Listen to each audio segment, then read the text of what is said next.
Olá, pessoal. Bom dia, boa tarde, boa noite novamente. Como vocês estão? Espero que bem. Segundo bloco da aula de hoje. Então, estamos a falar de controle de constitucionalidade. Um breve lembrete, então, se nós temos uma norma que é anterior à Constituição, entretanto, está com ela em choque, entretanto, não guarda com ela compatibilidade, eu não falo em inconstitucionalidade, eu falo em não recepção. Entretanto, se essa norma é posterior à Constituição Federal de 88, aí sim estaremos diante de inconstitucionalidade. Um ponto muito importante para aguçar o nosso debate nesse segundo bloco. Qual é? Eu preciso entender o que é inconstitucionalidade em sentido formal e o que é inconstitucionalidade em sentido material. Nesse aspecto, eu vou compartilhar novamente o artigo 60 da Constituição Federal, que assim nos diz: a Constituição poderá ser emendada mediante proposta de 1/3, no mínimo, dos membros da Câmara dos Deputados ou do Senado Federal. Então, eu preciso do mínimo de 1/3. Perceba que temos aí uma formalidade essencial ao ato. Qual formalidade essencial ao ato é essa? Bem, a formalidade essencial ao ato é que nós tenhamos, no mínimo, 1/3 dos membros da Câmara dos Deputados ou do Senado Federal que proponham essa emenda ao texto constitucional. Imaginemos que um determinado projeto de emenda à Constituição não obedeça esse mínimo legal e, não sei por que cargas d'água, acaba sendo, ao final, aprovado.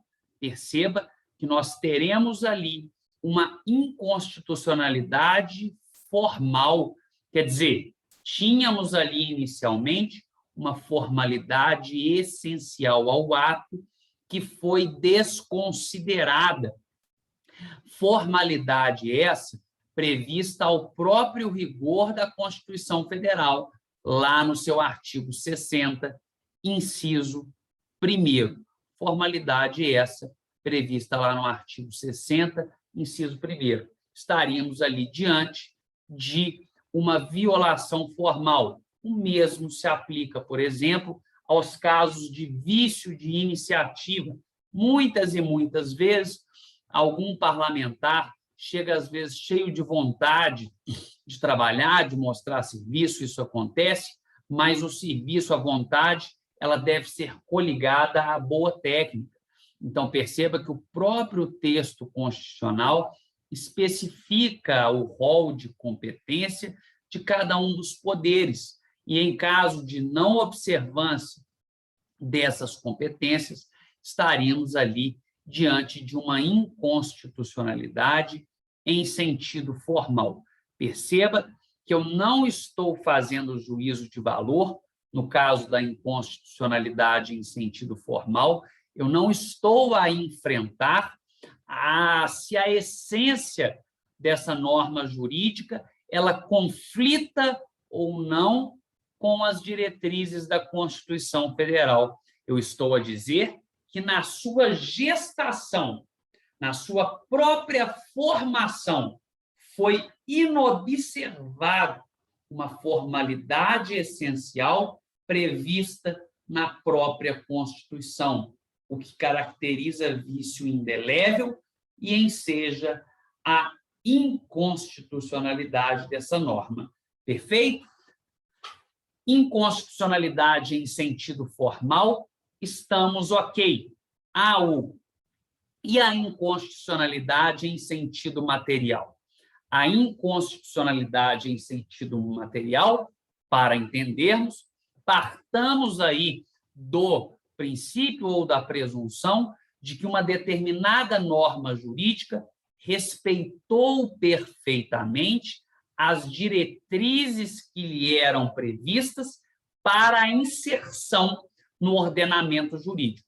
Perceba que uma determinada norma jurídica, nesse novo exemplo, ela respeitou, ela observou todos os requisitos previstos para a sua inserção no ordenamento jurídico. Entretanto, muito embora tenha ela respeitado todos esses requisitos formais, uma determinada parte ou ainda a integridade dessa norma, dessa lei ou ato normativo federal, ela se encontra em quê? Em conflito. Ela está a conflitar com as diretrizes da Constituição Federal de 88. E, ao final do nosso segundo bloco, faremos uma análise apurada do artigo 28A, previsto lá no Código de Processo Penal, inserido pela Lei 3.964, que eu quero fazer um apontamento a respeito da constitucionalidade ou, quiçá, da inconstitucionalidade parcial do acordo de não persecução penal. É algo que veremos daqui a pouquinho.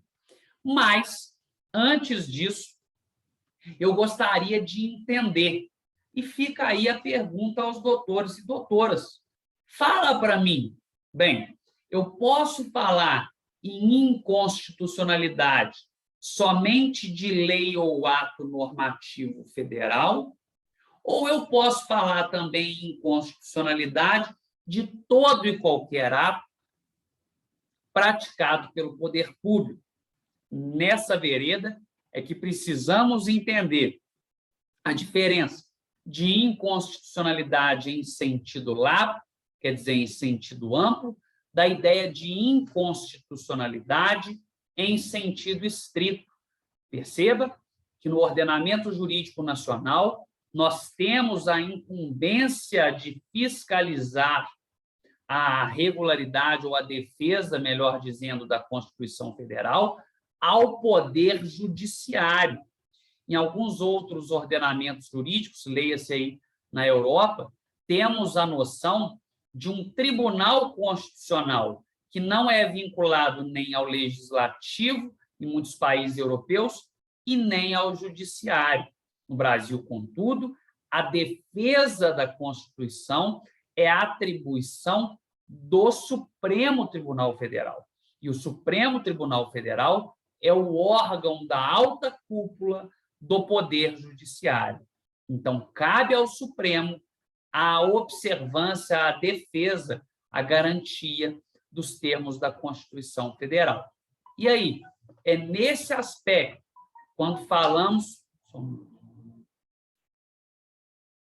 Perdão. É nesse aspecto, quando falamos, então, do papel do Supremo Tribunal Federal, que entendemos a noção de constitucionalidade ou de inconstitucionalidade em sentido concreto ou em sentido concentrado. Perfeito. Vamos entender. Quando eu faço uma análise de um determinado caso concreto, olha que legal, eu estou diante da análise em específico de um contexto fático que me foi colocado à análise. E, nesse caso, observando um determinado contexto fático, operador do direito, gozo de instrumentos hermenêuticos para interpretar esse caso segundo o ordenamento jurídico. É o que se faz, por exemplo, quando um determinado juiz aplica o princípio da insignificância. Perceba, o princípio da insignificância exclui a tipicidade material do delito. Eu estou falando aí de inconstitucionalidade em sentido amplo. Eu estou falando aí de inconstitucionalidade de qualquer ato por parte do Estado, ou melhor, eu estou fazendo a leitura de um caso concreto segundo os ditames da Constituição Federal. Lá do outro, se eu estou diante de uma ação direta de inconstitucionalidade, vamos imaginar lá em 2006, quando, a partir da Lei 11.340 de 2006, houve a apresentação de uma ação direta de inconstitucionalidade, visando questionar a compatibilidade ou não da Lei Maria da Penha, da Lei 11.340 de 2006, a compatibilidade ou não dessa norma com a Constituição Federal. Quando lá o tivemos, essa análise compete ao Supremo Tribunal Federal, que fará o controle concentrado de constitucionalidade. Concentrado quer dizer na mão. Então, incumbe ao Supremo Tribunal Federal a análise das ações diretas de constitucionalidade, das ações diretas de inconstitucionalidade, da arguição de descumprimento de preceito fundamental, por exemplo, como já vimos lá quando estudamos remédios constitucionais. Por que eu estou a dizer a diferença entre a inconstitucionalidade em sentido lato, quer dizer, em sentido amplo, todo e qualquer ato, né, de protagonismo do Estado está sujeito à análise de compatibilidade ou não com a Constituição, e a diferença disso para o controle concentrado, que seria lá a inconstitucionalidade em sentido estrito, em sentido específico, a inconstitucionalidade que cabe, na verdade, ao guardião da Constituição Federal, o Supremo Tribunal Federal. Bem, faço essa diferenciação porque muitas vezes se ensina que só pode ou só podemos falar, melhor dizendo, em inconstitucionalidade de lei ou ato normativo federal. Contudo, a noção de inconstitucionalidade em sentido amplo passa tão somente por uma análise de um determinado caso concreto, segundo a sua compatibilidade ou não com o texto constitucional. Eu repito, a análise da constitucionalidade em sentido amplo passa tão somente pela avaliação de um determinado caso concreto e da sua compatibilidade ou não com os ditames, com as diretrizes, com os princípios elementares da Constituição Federal. Vou aqui trazer 2 exemplos. O primeiro exemplo a ser por nós trabalhado diz respeito às revistas íntimas vexatórias. As revistas íntimas vexatórias, para quem não conhece, tratar-se-á do procedimento realizado nos estabelecimentos prisionais para impedir que objetos ilícitos, ou pelo menos ilícitos, ao ambiente penitenciário, adentrem a supracitada unidade nos momentos de visitação, nos momentos em que familiares e amigos vão até o estabelecimento prisional para terem contato com a pessoa recolhida. Observe, então, que nesses casos temos ali a obrigatória análise do princípio da proporcionalidade.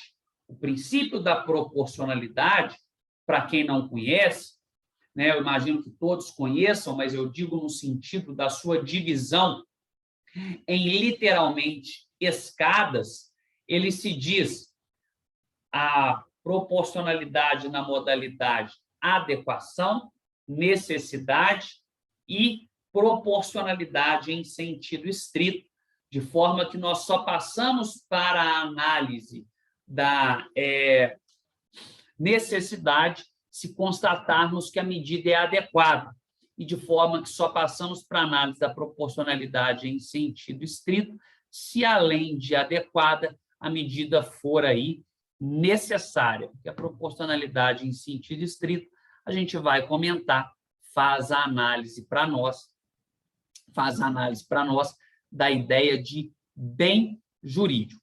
Perfeito? Doutores e doutoras, o que eu pretendo com a análise a respeito das revistas íntimas vexatórias nos estabelecimentos prisionais? Com esse exemplo, eu gostaria que vocês entendam, né, que não existe, na verdade, uma obrigatoriedade de usar o termo inconstitucionalidade apenas quando falamos do controle concentrado de constitucionalidade. Quer dizer, aquele controle que fica adstrito, que fica restrito às mãos do Supremo Tribunal Federal. Não. Perceba, quando eu falo na adequação das revistas íntimas vexatórias, bem, eu disse a vocês que temos ali um procedimento destinado a impedir que determinados objetos ilícitos ao estabelecimento prisional neles adentrem no momento de visita. A revista invasiva, da forma como era feita ou da forma que em alguns estabelecimentos ainda é feita, ela é uma medida adequada para atingir essa finalidade? Sim, ela é uma medida adequada. Mas eu pergunto, ela é uma medida necessária?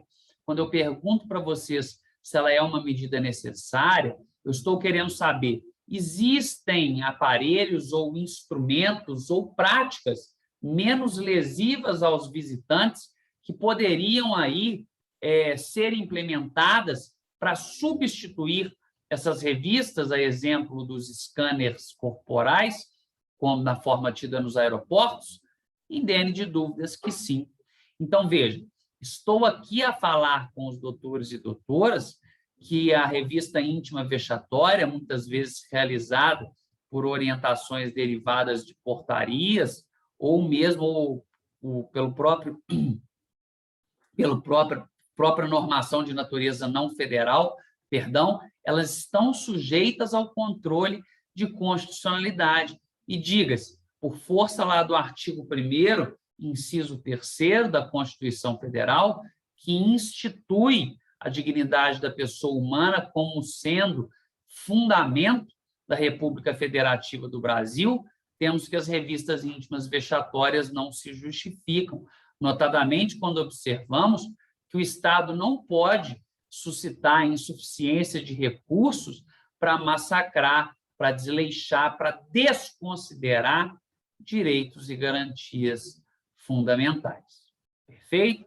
Então, dito, evidenciado para vocês esse primeiro exemplo da revista íntima vexatória, caminho agora para o nosso segundo exemplo, que diz respeito, agora sim, ao acordo de não persecução penal, constante ao artigo 28A do Código de Processo Penal. Veja-se, Código de Processo Penal, temos ali uma lei federal. Perceba que o Código Penal é um decreto-lei, igual ao Código de Processo Penal. Muito embora a Constituição estabeleça que, na verdade, a lei federal, principalmente em relação à natureza penal ou processo penal, deva observar a função do poder legislativo, temos que, muito embora o vício formal, o Código Penal e o Código de Processo Penal são anteriores à Constituição Federal. Então, muito embora esse vício, essa aparente incompatibilidade tão somente de natureza formal, nós não temos que falar aí em não recepção. A não recepção, ela é típica da observação material da norma. Guarde isso, a não recepção é típica da observação da incompatibilidade ou não de forma material da norma jurídica. Perfeito? Vou compartilhar com vocês na tela o artigo 28A, um minutinho, do Código de Processo Penal. Está na tela, doutores e doutoras, artigo 28A, que nos diz: não sendo o caso de arquivamento e tendo o investigado confessado formal e circunstancialmente a prática da infração penal sem violência, sem violência ou grave ameaça e com pena mínima inferior a 4 anos, o Ministério Público poderá propor acordo de não persecução penal, desde que necessário e suficiente para reprovação e prevenção do crime, mediante as seguintes condições ajustadas, cumulativa e alternativamente. Bem, percebam, doutores e doutoras, que o acordo de não persecução penal, então, é literalmente um acordo entre o Ministério Público e o acusado, mas ele exige, na verdade, uma confissão e não qualquer confissão. Observe, lá se consta uma confissão formal e circunstancial. Doutores e doutoras, atenção ao que lhes digo. Quando se fala em confissão vinculada, existe muita discussão nesse sentido, e o Supremo Tribunal Federal, com certeza, vai se debruçar o tema nos próximos anos, a respeito da constitucionalidade ou não da confissão vinculada. Porque, perceba, muito embora o acordo de não persecução penal seja via adequada para evitar a incidência da segregação corpórea, para evitar a incidência da pena privativa de liberdade, temos, doutores e doutoras, que a confissão vinculada, ao menos pela corrente que eu me filio, não guarda compatibilidade com o sistema acusatório constitucional, na medida em que a confissão não pode ser entendida como a rainha das provas. Estaríamos ali nos furtando de uma apreciação detalhada e de uma produção, melhor dizendo, detalhada dos elementos probatórios para aferir, de fato, a culpabilidade do agente, substituindo isso por uma mera confissão que, muito embora impeça a incidência da pena corpórea, gera a esse indivíduo o status de condenado. Portanto, celebrado o acordo de não persecução penal, este deve ser cumprido como se o indivíduo tivesse sido condenado e a pena tivesse sido substituída. Estaríamos diante ali de um processo de execução penal, lá praticamente na forma prevista pela Lei 7210 de 84. Então, eu gostaria de indicar para vocês o artigo 28A. É norma posterior à Constituição Federal? Sim. Existe discussão a respeito da constitucionalidade parcial do acordo de não persecução penal? Sim, existe. E, eventualmente, quando estivermos diante dessa questão, o Supremo Tribunal vai se debruçar isso, possivelmente em caráter erga omnes, quer dizer, em caráter contra todos, em caráter vinculante? Provavelmente, sim. Mas eu preciso deixar claro que, mesmo assim, é possível que um determinado juiz homologue um acordo de não persecução penal sem exigir a confissão vinculada. Isso porque estaríamos ali diante de um controle por esse juiz concreto de constitucionalidade, da análise de um caso concreto e específico e a eventual interpretação desse caso em compatibilidade com a Constituição Federal, excluindo-se a indispensabilidade de celebração do acordo de não persecução penal com a confissão vinculada.